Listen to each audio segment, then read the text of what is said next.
Deuxième journée de visite sur Valencia. Alors là, les incontournables, on est dans le futur, au programme océanographique, hémisphérique et cité des sciences évidemment. Un programme assez extraordinaire. On a quitté le centre historique de Valence pour être dans une Valence beaucoup plus, allez, on va dire, futuriste. C'est une des belles visites, une des incontournables évidemment, de toute visite à Valence.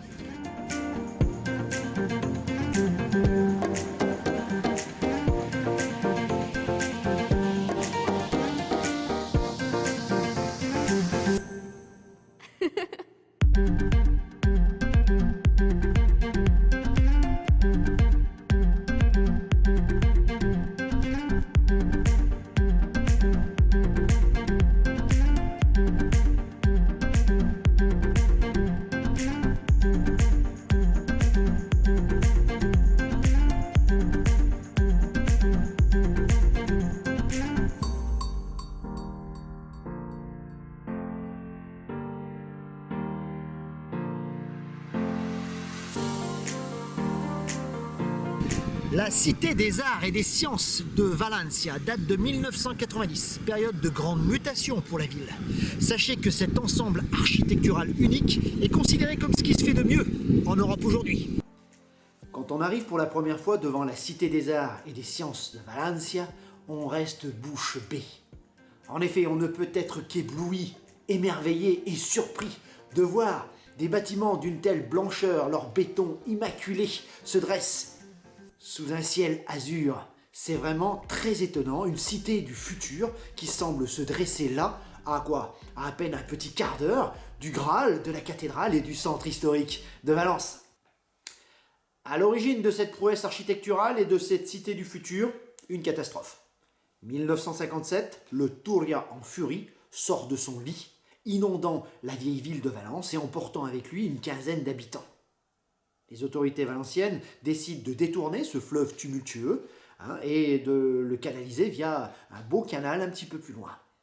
Désormais, entre la vieille ville, le port et les plages, un immense no man's land. Que faire de cet espace? On va faire appel au plus célèbre des architectes espagnols, Calatrava, un spécialiste des aéroports et des grandes structures, à qui on doit, proche de chez nous, la gare TGV de Lyon-Saint-Exupéry. Il va réaliser ici 4 édifices, 4 réalisations qui sont la véritable quintessence de l'art contemporain, associant brillamment légèreté aérienne et sens du mouvement. Bon, vous pouvez le faire dans le sens que vous voulez. Sachez qu'il existe, on va y aller maintenant, des billets groupés pour faire les 3 attractions. À 11 h, on a rendez-vous à l'hémisphérique derrière moi pour un petit film 3D. Ensuite, la Cité des Sciences. Et on se réserve en fin de journée, puisque ça ferme à 20 h, l'océanographie qui aura sans doute, et on espère, moins de monde.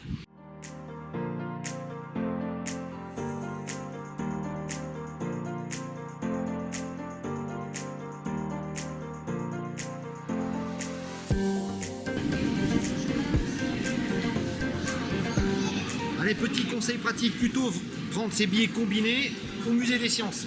Quasiment pas la queue, alors qu'à l'océanographique, c'était la folie. Donc franchement, c'est la bonne option. Sachez que ça coûte quoi? 38 € le tout combiné, hémisphérique, océanographique et musée des sciences. C'est pas mal pour toute une journée dans le futur.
la devise du musée, défense de ne pas toucher.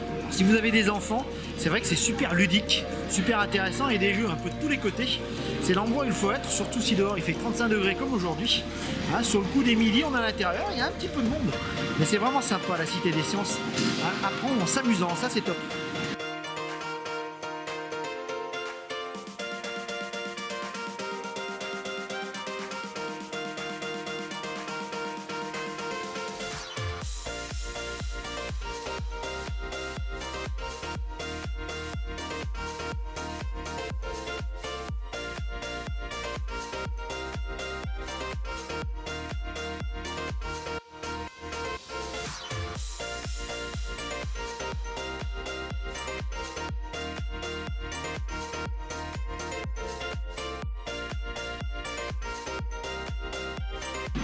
Pensez à aller jeter un petit coup d'œil dans le grand hall au premier étage. Et vous, là, on voit bien le poisson en arête de poisson, en tout cas l'architecture assez typique de ce monument. Il y a même là-haut un avion de chasse. Qui l'eût cru? Vous imaginez l'immensité de la chose.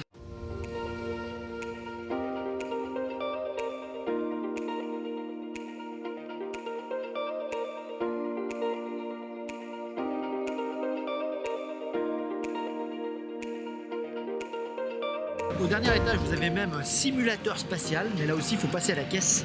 C'est payant en plus. Eh oui, rien ne se perd.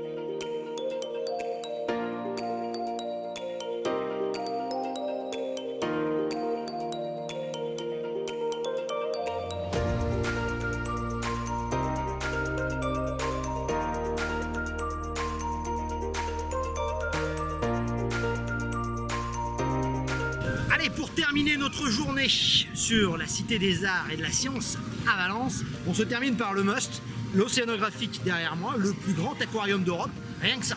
Allez, Anak!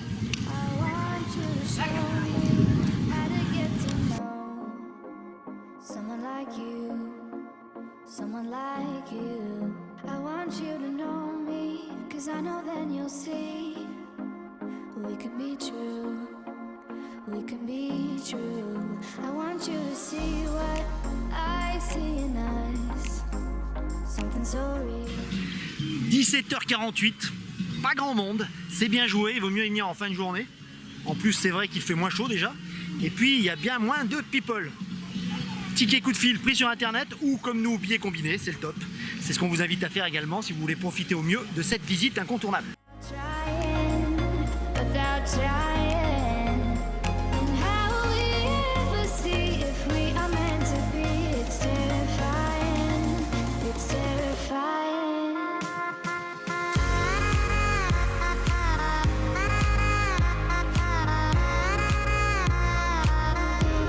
That we're meant to be.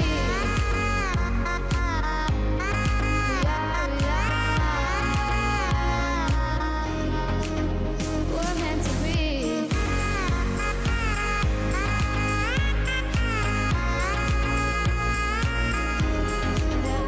L'Océanographique de Valence a ouvert ses portes en 2002. C'est l'un des plus grands du genre au monde, je vous l'ai dit. Sachez que c'est Félix Candel qui a créé ce bâtiment assez extraordinaire. Alors certes, moins spectaculaire que ses voisins de l'hémisphérique ou du musée des sciences, mais tout aussi futuriste. Ici, tout se passe en sous-sol, à part l'île aux phoques et le delphinarium. Time. My heart still feels the breaking, but you make my world so bright. It feels so right. It feels so right. And how will we ever feel that what we've got is real? There's no denying. There's no denying. And how will we ever see if we are meant to be? It's terrifying. It's terrifying.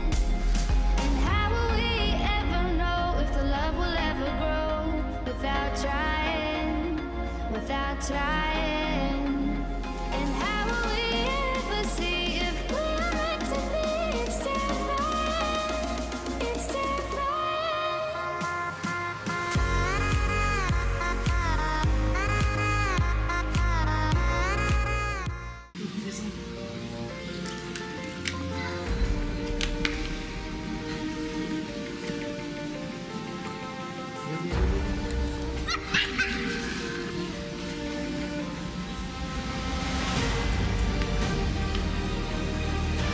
La star du musée, elle est là, le beluga.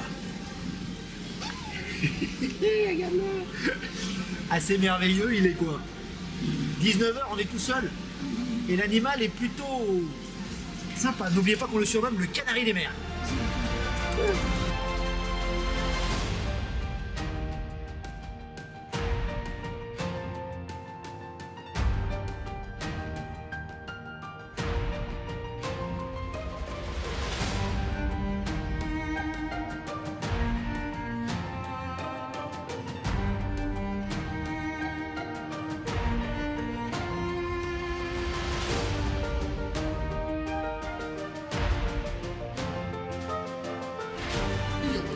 Le tunnel des requins.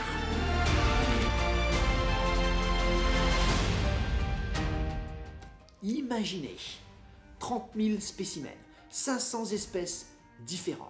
Le visiteur est plongé, c'est le cas de le dire, dans un monde fascinant, le monde du silence.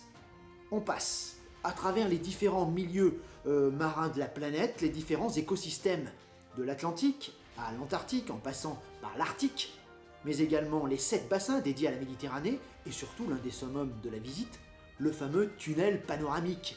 Tunnel requin, aïe aïe aïe. C'est un fantastique parc de loisirs, un aka à adorer, mais pas que, et ça c'est important. C'est également un centre de recherche et un centre de protection de la nature et de la flore de la Méditerranée. Et ça, c'est très important pour nous. Alors, vous ne verrez pas d'image du delphinarium avec le spectacle des dauphins qui font leurs pirouettes, etc. On n'est pas au cirque et c'est pas vraiment notre calme. Je vous le dis tout de suite. Anaka a quand même jeté un petit coup d'œil. C'est vrai que voir des dauphins d'aussi près, ça n'arrive quand même pas tous les jours.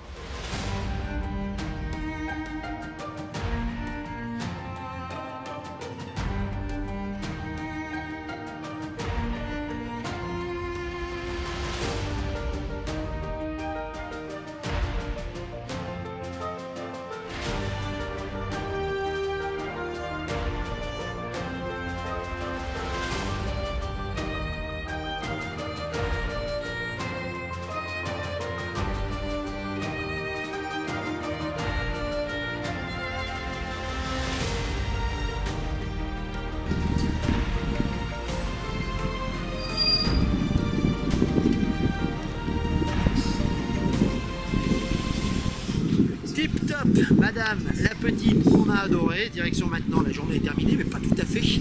Tapas, apéro au Barrio del Carmen, peut-être notre quartier préféré à Valence pour la soirée. C'est parti.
Allez, 20h, c'est l'heure de l'apéro et on ne pouvait quitter Valence sans avoir goûté à l'Agua de Valencia. La spécialité du coin, Nadia va goûter, moi aussi. Une sorte de cocktail, attention, il y a de l'alcool. Hein.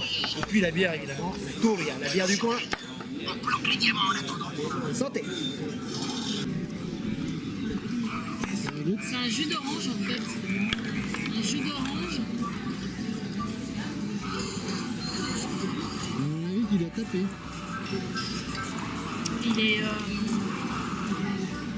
Il est pétillant un peu.